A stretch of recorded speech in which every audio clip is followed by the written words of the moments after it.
They came with syringes, not search warrants, and they pointed them at Clint Eastwood's dog. That one image, Clint stepping between Duke and the agents, exploded across the internet in minutes. The men in suits claimed Duke was a Category 4 threat under new biosecurity laws. But Clint didn't flinch. "You want to see a threat?" he growled, pulling back his jacket to reveal a 9mm holstered and legal. The lead agent smirked. "This isn't about guns. It's about genetics." And that's when things turned insane, because Duke wasn't just a dog. He was once part of a classified military K-9 program, trained in reconnaissance, scent tracking, and encrypted memory mapping. Yeah, memory mapping. The kind that could store data in scent patterns. And suddenly, the truth clicked. They weren't trying to euthanize a dog. They were trying to erase evidence. "There's a file inside Duke's training," Clint said. "Something they buried years ago, and now they think they can silence it." But they forgot who they were dealing with. The footage of Clint Eastwood shielding Duke hit 42 million views in under 10 hours. But behind that viral moment, a digital war had already started. Hackers leaked documents showing Duke had been deployed in a covert op, Operation Black Echo, buried by military intelligence in 2003. Duke had sniffed out something he wasn't supposed to find: underground communication cables linked to off-the-book surveillance. Clint had known bits and pieces, but the full file, it was coded into Duke's scent memory. Yes, the dog's sense of smell had been weaponized to store classified intel. Now someone in power wanted that data erased. The agents weren't rogue. They were government-issued cleaners. But when the public found out, something unexpected happened. Thousands of veterans showed up to Clint's ranch, not with signs, with dogs. Every one of them trained, every one of them loyal. "If they take one," a retired general said, "they'll have to take us all." But just as the protest grew, a whistleblower emerged with a single line of code that unlocked Duke's entire data path. What they found inside? A recording from a war room in 2003. High-level officials discussing mass surveillance without congressional approval. It wasn't just illegal, it was treason. Clint didn't wait for an invite. He walked straight into Capitol Hill with Duke by his side, flanked by veterans, journalists, and 3 cybersecurity experts holding the decrypted files. Inside the chamber, politicians pretended they didn't know what Operation Black Echo was. But when the first recording played, a senator approving off-the-book spying on civilians during wartime, the room fell silent. Clint stood at the center, voice like steel.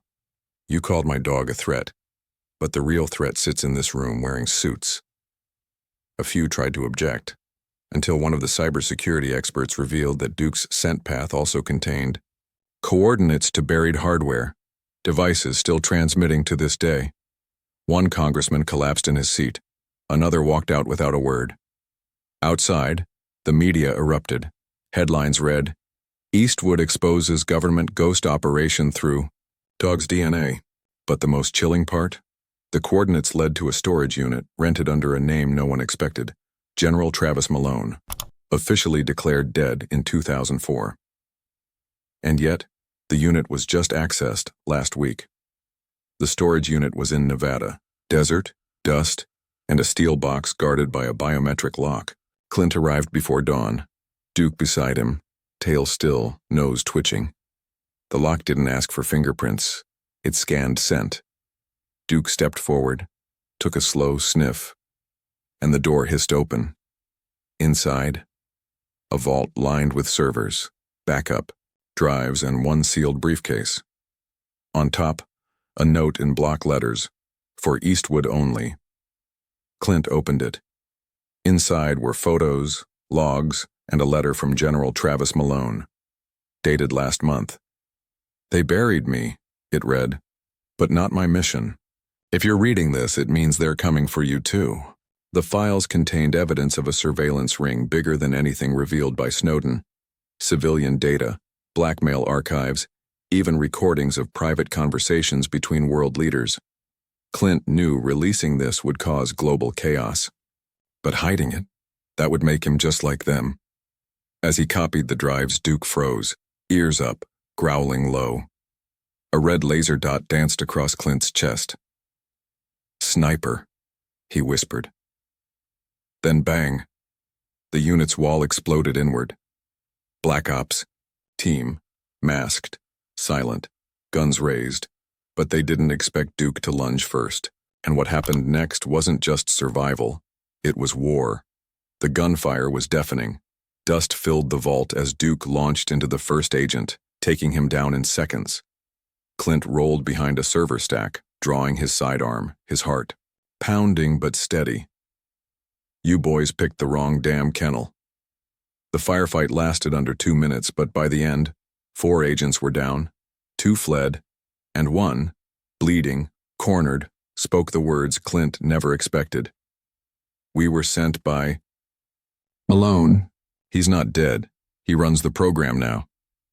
Time stopped. Clint's hands trembled as he replayed the voice in his head. The letter, the warning, the data. A trap. The files weren't just secrets, they were bait. Malone had staged the resurrection to flush out whistleblowers, and Clint had walked right into it. Outside, black helicopters swarmed. But before they could descend, Clint grabbed Duke, the drives, and hit a silent trigger under the floor. The unit collapsed inward. Self-destruct. Mode activated by Duke's scent. They barely escaped. Now fugitives, they went dark. But not before Clint made one final move. He uploaded the decrypted files to 17 global news outlets at once. In 48 hours, the world changed. Politicians resigned. Arrests were made. But Malone, he vanished again. And as for Clint, he left just one message online. "I'm not hiding. I'm hunting." Do you think Clint did the right thing by exposing it all? Or did he just light the match that could burn everything down? Tell us in the comments.